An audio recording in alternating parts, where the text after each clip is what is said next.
Hello दोस्तों, आप सभी का बहुत बहुत स्वागत है इस लॉजिक बिल्डिंग के सीरीज में। तो आज हम लोग देख रहे हैं लॉजिक बिल्डिंग का डे 94। तो चलिए हम लोग देखते हैं कि आज का प्रॉब्लम हमारे पास क्या है। तो आज का जो हमारे पास प्रॉब्लम है वो बोल रहा है क्या, write a program to check whether a given number is positive और नेगेटिव और जीरो। ठीक। इससे पहले इसी सीरीज के अंदर हम लोग पॉजिटिव नॉन पॉजिटिव नंबर को चेक कर चुके थे, लेकिन वहां पे यूज किए थे इफ एल्स का। यहाँ पे हम लोग को तीन चीज चेक करना, positive negative zero. Got it. और इसमें कंडीशन बहुत सारे होने वाले। कंडीशन होने का मतलब क्या कि हम लोग इफ एल का यूज नहीं कर रहे हैं। हम लोग यूज करेंगे तो टर्नरी ऑपरेटर का यूज करेंगे। दूसरी बात, हम लोग कोई फंक्शन नहीं बना रहे। क्या कोई फंक्शन नहीं बनाएंगे ना, कोई मेन फंक्शन के अंदर लिखेंगे, तो कहां पे करेंगे? तो भैया हम लोग डिफाइन करेंगे मैक्रोज। मैक्रोज डिफाइन करके हम लोग चेक करने वाले हैं कि जो कोई नंबर है वो पॉजिटिव है, निगेटिव है या जीरो है। Got it. क्या करने वाले हैं? मैक्रोज को डिफाइन करके चेक करने वाले हैं।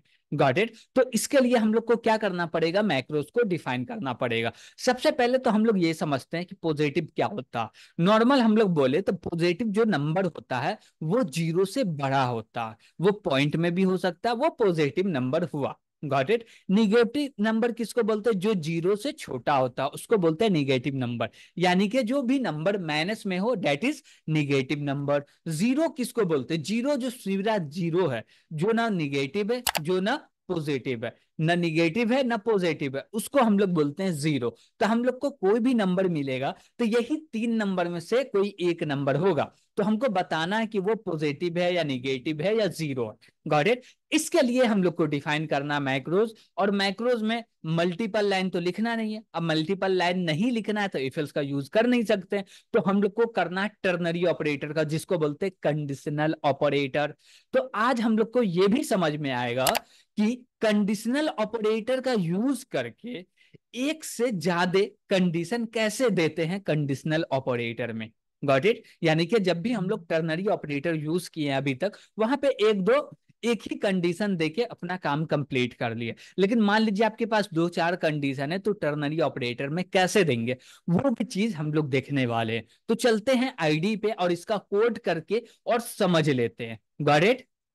तो हम लोग आईडी पे आ चुके हैं। तो यहाँ पे सबसे पहले जब भी हम लोग सी लैंग्वेज का कोड लिखते हैं तो वहां पे एक हेडर फाइल को इंक्लूड करते हैं जो क्या है, stdio.h। तो हम लोग इंक्लूड कर लेते हैं, बोले हैज इंक्लूड stdio.h। ओके। इसके बाद हम लोग को डिफाइन करना है। क्या डिफाइन करना है भैया? मैक्रोज को डिफाइन करना। उसके लिए हम लोग यूज करते हैं हैज डिफाइन। ठीक है। इसके बाद जो भी मैक्रोज है उसका नाम देते हैं। तो हम लोग बोले क्या, चेक और नम दे देते हैं, NUM नम। ओके। चेक नम करके हम लोग क्या बना लिए, एक मैक्रोज बना लिए। और इस मैक्रोज के अंदर में हमको एक आर्गुमेंट चाहिए जिसको बताना है वो पॉजिटिव है, निगेटिव है या जीरो है। क्या चाहिए? नंबर चाहिए। उसके लिए हम लोग एक एन वेरिएबल ले लिए, इसके अंदर रखेंगे। अब स्पेस दिए और स्पेस देने के बाद हम लोग चेक करेंगे ये जो मेरा एन है ये क्या है। एन जो है ये बड़ा है या छोटा है, किससे बड़ा है किससे छोटा, पहले ये लोग ये सारे चीज को समझने वाले। तो सबसे पहले जो कंडीशन हमारा होगा वो बोलेंगे क्या कि चेक करो एन के अंदर जीरो तो नहीं है। हम लोग क्या बोलेंगे, एन इक्वल टू जीरो तो नहीं है। और जीरो है तो हम लोग कॉलन लगा के रिटर्न कर देंगे। क्या रिटर्न करेंगे? जीरो। तो यहां पर रिटर्न करने के लिए मैक्रोज में रिटर्न कीवर्ड की जरूरत नहीं पड़ती है। डायरेक्ट जो भी लिखना वो लिख दीजिए। तो हम लोग लिख दिए जीरो। ठीक है। उसके बाद बोले कॉलन लगाइए। अब मान लीजिए जीरो नहीं हुआ तो आएंगे कॉलन वाले पोर्शन में। ठीक। तो यहां पे हम लोग बोलेंगे और एक कंडीशन देंगे। अब बोलेंगे एन जीरो नहीं है तो क्या एन बड़ा है जीरो से? और एन बड़ा है जीरो से तो रिटर्न कर दो। क्या रिटर्न कर दो? पॉजिटिव। ओके।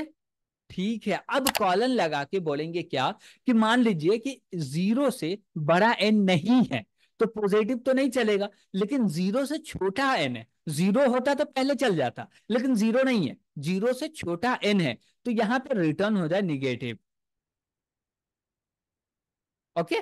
तो हम लोग ये रिटर्न कर दिए। अब इसको थोड़ा सा समझे कि इसका कंट्रोल कैसे फ्लो हो रहा है, तो वो चीज को हम लोग थोड़ा समझ लेंगे तो ये कोड और आसानी से समझ में आ जाएगा और एक्चुअली में समझ में आएगा कि लिखा हुआ क्या है। बहुत सारे प्रोग्रामर ऐसे हैं, बहुत सारे स्टूडेंट ऐसे हैं कि कोड तो कर लेते हैं लेकिन उनको पता नहीं है कि इसका मतलब क्या हुआ। इसको हम हटा देंगे तो क्या होगा। इसको कोड करना नहीं बोलते, कोड करना उसको बोलते हैं कि आप किसी भी कोड को देखें, आप बता सकते कि ये कोड का काम ये है, ये हटा देंगे तो मेरा ये काम नहीं होगा। इसको बोलते हैं कोडर। जो भी स्टूडेंट कोडिंग कर रहे हैं तो उसको ये चीज सीखना जरूरी है, इस चीज पे लॉजिक को बिल्ड करना जरूरी है। वो नहीं कर पा रहे तो मान लीजिए वो कोडिंग में सफल नहीं हो पाएंगे। क्यों? क्योंकि आपको बहुत समय पे बहुत दूसरे का कोड देखना पड़ेगा। जब कंपनी में काम करने जाते तो कभी कभी आपको दूसरे का कोड भी देखना पड़ता, तो समझना पड़ेगा कि ये चीज लिखा हुआ तो क्या है, इससे क्या हो रहा। लेकिन वही चीज नहीं समझ में आएगा तो फिर मजा नहीं आएगा। तो इसलिए हम लोग समझते हैं कि यहाँ पे जो लिखे हुए हैं उसका मतलब क्या होता है। तो सबसे पहले हम लोग बोले क्या कि एक मैक्रोस डिफाइन कर दो जिसका नाम रखे चेक नम। इसके अंदर एक वेरिएबल ले लिए एन।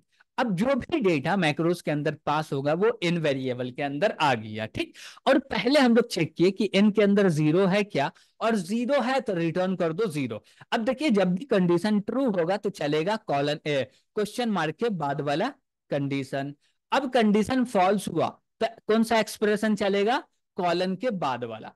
अब मान लीजिए कि जीरो नहीं दिया तो कंडीशन हो गया फॉल्स, और कंडीशन फॉल्स हुआ तो यहां आया। यहाँ पे कोई भी एक्सप्रेशन नहीं है, यहाँ पे कंडीशन है। अब इस कंडीशन पे डिपेंड करता है कि इसका रिजल्ट ट्रू होगा तो चलेगा पॉजिटिव, और इसका रिजल्ट फॉल्स होगा तो चलेगा निगेटिव। और यहाँ पे कुछ चल नहीं रहा, जहां से मैक्रोज जो है वो कॉल हुआ है सीधे वहीं पे जाएगा ये आर्गुमेंट। Got it. तो पॉजिटिव नेगेटिव जीरो जो है वो वहीं जाएगा, कहां, जहां से इसको कॉल किया जाएगा। तो हम लोग एक मैक्रोज को डिफाइन कर दिया और हम लोग को समझ में भी आने लगा कि ये चल रहा तो ये हो रहा, ये चल रहा तो ये हो रहा। Got it. अब इसका कंडीशन फॉल्स है तो हम लोग इस कंडीशन पे आए, और ये कंडीशन ट्रू है तो पॉजिटिव आ जाएगा, और कंडीशन फॉल्स है तो निगेटिव आ जाएगा। Got it. ये रहा हमारा एक लाइन का समझने का तरीका। और हम लोग को एक लाइन में कैसे तीन चीज का काम करे, जैसे कि हम लोग चेक कर रहे हैं यहाँ पे तीन चीज कि जीरो भी होना चाहिए, पॉजिटिव भी होना चाहिए या निगेटिव भी होना चाहिए।